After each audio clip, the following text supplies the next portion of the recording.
Hi, welcome back to another Gadget Report. Let's talk gadgets, and we continue this month of June talking about the 737 MAX and everything that was surrounding a 737 MAX. So we spoke about MCAS last week, and this week or today we are going to talk about the two flights that led to this whole investigation, to the grounding of the entire fleet of 737 MAXs, and led, of course, to changes being implemented. I'm talking about Lion Air Flight 610 and Ethiopian Airways Flight 302. So let's talk about it and let's see what happened. So let's talk about this issue with the 737 MAXs and these two flights that led to this whole investigation and the findings that the MCAS was part of the reasons why these two flights went down. It was a disaster, as we know, and obviously hundreds of people were killed in the two crashes. So it was air and air. I'm looking at my notes, of course, because there's a lot of information. Lion Air Flight 610 and Ethiopian Airways Flight 302 crashed roughly 1 year apart from each other, bringing down the entire fleet of 747 MAX. At the time, the accidents happened, and in both occasions, pilots or the investigation found that both aircraft were having altitude issues, and the aircraft was not responding to the pilot's commands. And in both cases, it was found that the MCAS was activating repeatedly, because obviously the pilots would have the information that the aircraft was pitching up, and then they would try to correct it. And then obviously, because it would nose down to gain altitude, and the pilots obviously would try to put it up because they were still ascending and needed to correct that. And the MCAS kept on repeatedly activating, and due to those different angle of attack readings that were observed apparently in both flights. Unfortunately, from Lion Air Flight, there was 189 people that passed away on that disaster. With Ethiopian Airways was 157 people, so above 300 people that died due to this issue. There was an investigation, and of course, as it is common practice in this type of situation, when there is even if it's not in American soil, when it's an American plane involved in a crash, usually the American NTSB is involved in the investigation, and they do help the other country because obviously they have a lot of information, and they can provide a lot of information and help with the investigation of this type of sad situation when it happens.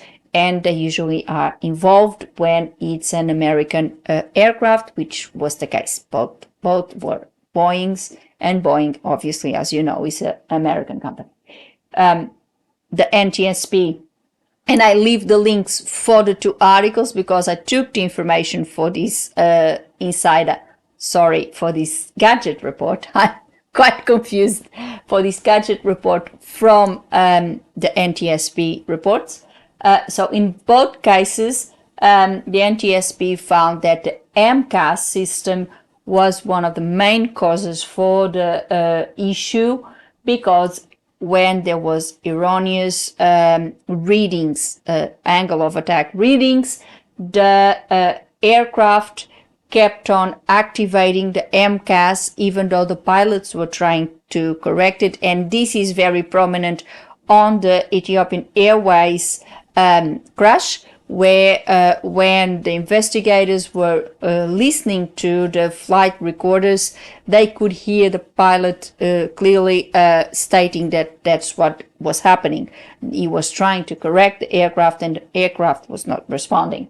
So this erroneous angle of attack, they believe could be due, in the case of the Ethiopian Airways, the NTSB found that the erroneous reading on the angle of attack could be due to the separation of the angle of attack vane from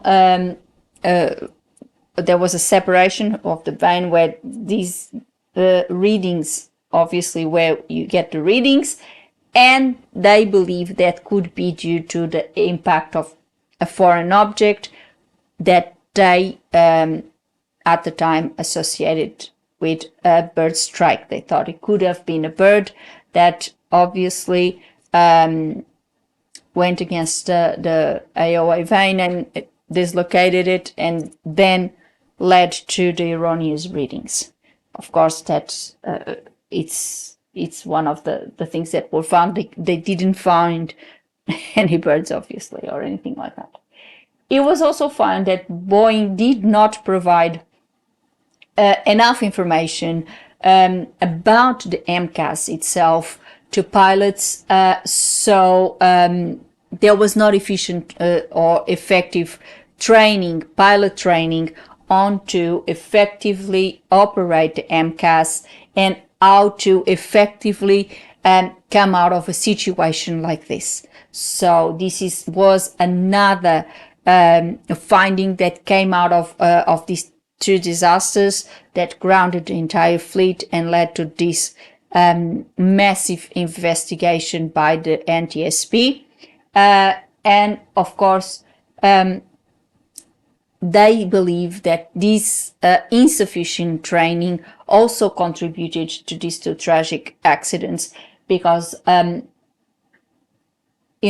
apparently this was due to assumptions made about pilots' response to uncommanded flight control requests. So they assumed that the pilots would act in a certain way in a situation like this. And obviously, in aviation, you don't do things based on assumptions. You cannot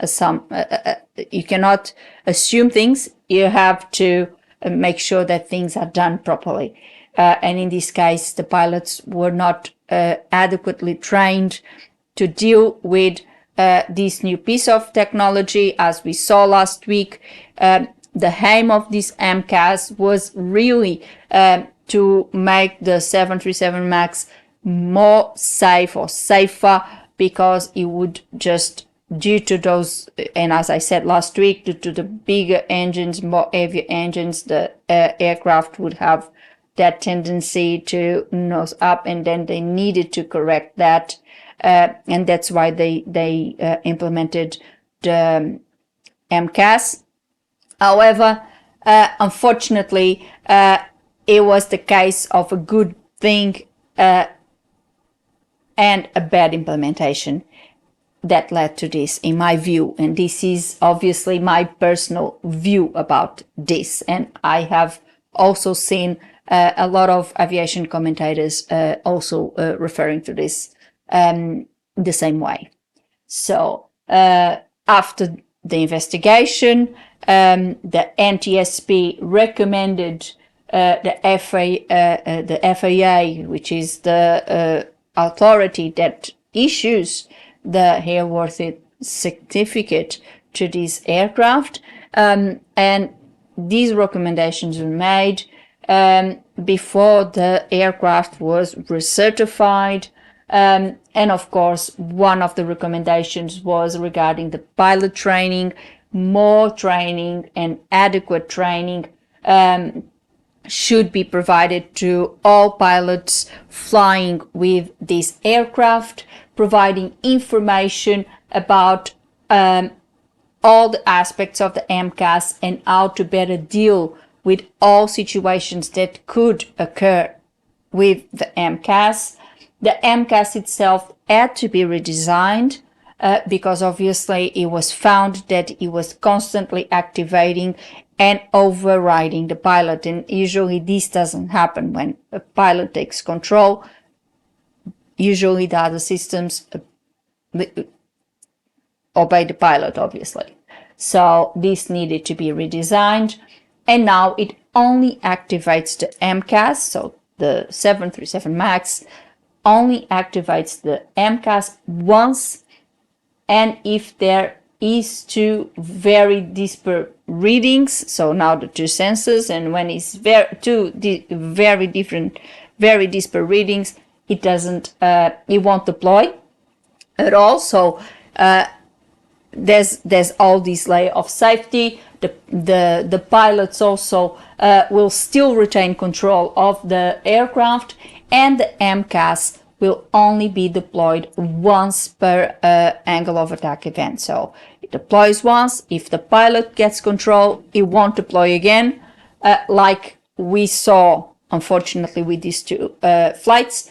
The NTSB also mentions the fact that warnings need to be redesigned so pilots don't get overwhelmed with excessive warnings. And this is something that, for example, if you like to watch, and if you are an aviation lover like myself, you probably do, if you watch that show, Air Crash Investigations, you probably seen already that sometimes it's quite overwhelming because the pilots start getting all these different warnings, and it can be overwhelming. It's a sensorial thing that you just overwhelmed with everything, I would say. So this is also another recommendation. And in these two flights, we realized, or they found that this was also the case, because the pilots were getting all this information. If you go nose up too much,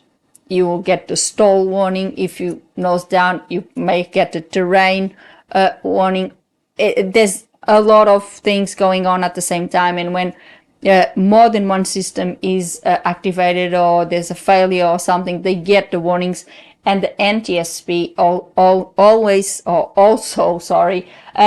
warned that this should be redesigned so the pilots won't get excessive warnings, that it's another layer of issues on top of everything else that they have to do. They have to go through checklists, they have to go through everything that is happening, they have to analyze what their commands are saying, what information the aircraft is providing them, so they can solve the problem efficiently. And if they are overwhelmed with warnings, they may obviously not function properly because it's too much.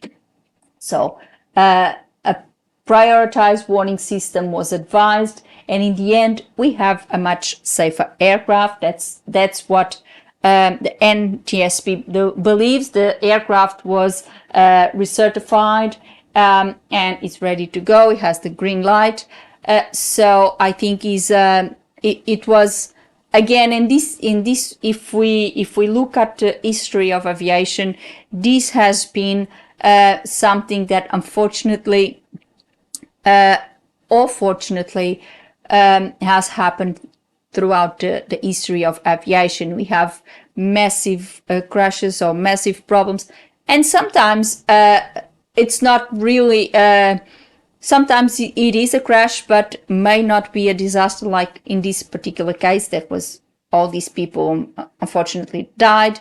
Sometimes there's problems where the pilots still manage to salvage the aircraft, but sometimes after problems like this and investigations like this, a breakthrough is reached, and they find that there is problems with the aircraft itself, and then needs to be corrected. I remember back in our Queen's days, our 747, that there was a few issues with the cargo door, with the latches of the cargo door, and we had a few issues, a few incidents, and then after the investigation and after finding that the cargo door, the latches that were closing the cargo door, they were not made to be very resistant. Apparently they were made, I think it was aluminium, and it would bend, and there was all sorts of issues. Obviously there was a overhaul of the cargo doors for the 747, and it made our Queen safer. So this is what leads to change in aviation. Of course, before an aircraft is launched and before it gets the certificate of airworthiness, and this is one of the criticisms that the 737 MAX got, is how come that certificate, the aircraft was certified, and something like this was not investigated, was not seen. It was a new system. There's a lot of speculation and a lot of people saying that Boeing was advised not to include MCAS. There was not enough knowledge about this system to include them, and they did, and this happened. So I'm not going to delve into speculation. I've already said this many times.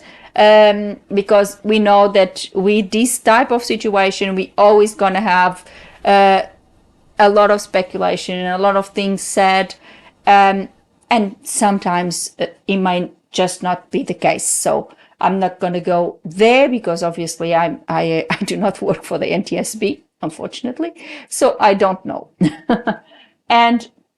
But what I do know, and what is documented by the NTSB, by the FAA, Boeing itself, is that indeed there was this problem with the MCAS. Indeed, the system was designed to make that aircraft safer, and indeed ended up causing these two very, very horrible disasters. So it was a case of something that was designed to be good and ended up tragically. Again, investigation was done, things were made, and change was implemented, just like in the past, and just like what happens every single time we have a crash, every single time something like this happens. The investigations come with conclusions, and most probably, and usually, when the NTSB is involved, or any other investigative body like the NTSB, there is recommendations. The investigations and the investigators that obviously do those investigations and look at the clues and look at the evidence of what may have caused or what caused that particular incident, they obviously reach their conclusions, and then they recommend manufacturers, airlines, this is what you need to change so this won't happen again. And this is the good of a bad situation, I would say. It's horrible, of course, when these things happen. It's horrible because more than 300 people lost their lives in these two crashes, and it was obviously something horrid. But the investigation and the fact that changes were made in order for this aircraft to be safer means that they did not die in vain. So there is something good that came out of these two horrible tragedies. And I think that would be the legacy of two horrible crashes, two horrible tragedies, would be that the aircraft was changed and today is a much safer aircraft. Next week I'll be talking about what happened to this aircraft Is it what happened to the popularity of this aircraft, and how these two disasters and how this whole situation may have damaged the 737 MAX. But that's for next week. I hope you liked this week's report. That's all for today. I hope you liked this yet another gadget report about the whole situation with the 737 MAX. I hope you liked this report, this gadget report, and knowing a little bit more about all the investigation and what was found. As I said, next week I'll be wrapping up this with our last video about this. If you have any questions, or if you know anything, if you have more information about this particular thing, about the MCAS, about the 737 MAX, if you have access to more information, please put in the comments below. I'm always receptive to new ideas. Or if you have any topic that you would like me to discuss here on our gadget reports, please leave a comment below. I'm very, very happy to answer your queries and obviously accommodate any of your suggestions. Again, the channel has been growing, and really it's been growing at a good speed, I would say. Of course, it's still a small channel, but I'm very happy that you guys keep coming back and keep listening to my gadget reports, and I am so grateful for that. But I have a little request. If you really like my gadget reports, if you like to come here and listen to me talking about gadgets with all this passion, I'm sure you all have the same passion and share the same passion that I do for aviation and for planes. Please put a like on the video and subscribe the channel with a little click on the bell that will not only tells you of another gadget report every week, but also helps the YouTube algorithm to pick up that my channel have more viewers, have more subscribers, and they will share my content with more people, so the channel keeps growing. So it's just a tiny little thing that I would like you, if possible, to do. Or leave a comment. That is also very important. Or share with your friends. If you like my gadget reports, please share, so it reaches more people and more people have contact with these gadgets, and let's make this community a bigger community of gadget lovers. Let's make our community of gadget lovers even bigger. Before I go, of course, I would like to thank you all for being there. See you next week. Have a good one. Bye.